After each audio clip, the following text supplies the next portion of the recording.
Ravahu Abu Davud. Gaysi katun işidir. Bir bolmasa da yaramayacak ki azma sözler bola turup razı tuğum sen saldağı da baytıp erkekli betine şöyle aytağın katunla değil. Cennetli iyisi de haramdır şu katunla da baytıp Peygamber sallallahu aleyhi ve sellem. Katun salmak da katun almak da rahatsa. Katun almak için ne çakı harcata onu. Ne cahil olarlar. Kamtı salık uyumdan bola mı? Bu iştahı olmuyor. 10.000 madde, 15.000 madde, 20.000 madde bola, 5.000 madde bola, reis gelip kayda. Dünyanın bir kıyağına çıkıyor işleme adamlar. 5-600 bin maddeler, milyonlar yok da, berde kazanayın, bezengayına bir ulanını, avlenini boldurakin, ata uylandırakin. Hali uy oldu, eşit olup duran zamanlar geçe erişip salganmanı çıkalayın.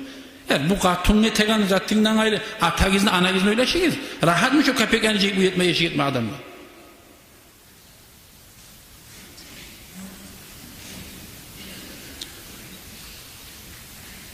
Ne onunla yaşa kurup olam diye bir katullara aytan.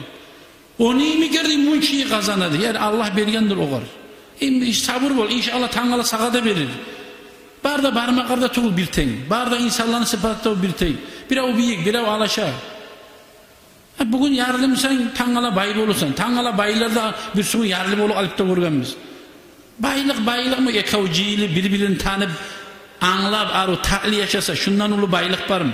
Bu ne kadar azattır bu? Ot düşse yallak alagan, urlasa yok boluk alagan, bugün manıza Tanrı yoksa dünyanın malumat dahi baylık mı? Baylık bola birbirine suyup, arı birbirine de ircayıp, arı yaşam, arı yaşlarına terbiye veren ocak, arı halalaşın. Buna baylık, bundan ulu baylık yok. Namazı diniden bulan.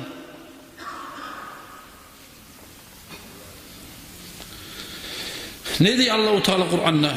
A'udhu billahi mineşşeytanirracim ve aşiruhunne bil ma'ruf. Siz olarımlanlı erkeklerle deyten. Biraz yumuşak arı hal tutukuz o katullarımlanlı. Erkek manını baytıp sözüm yuruladı, kıçırıp kaynaşıp hey uydu baytıp oli erkeklerin görsekmez onunla değil. Olar kırgada çıkmayan şu gelse senden uzanıp duran halk olardı bayta. Ve aşiruhunne bil ma'ruf. Olarımlan sen arı yaşa, ta'li yaşa diye Allah-u Teala'ydı. Bize buyruk kardeşler 5 namazın iş. Bima amarakumullahu bihi. Allah-u Teala size buyurgan kaydada, buyurgan yoldadır. Fa in karihtumuhun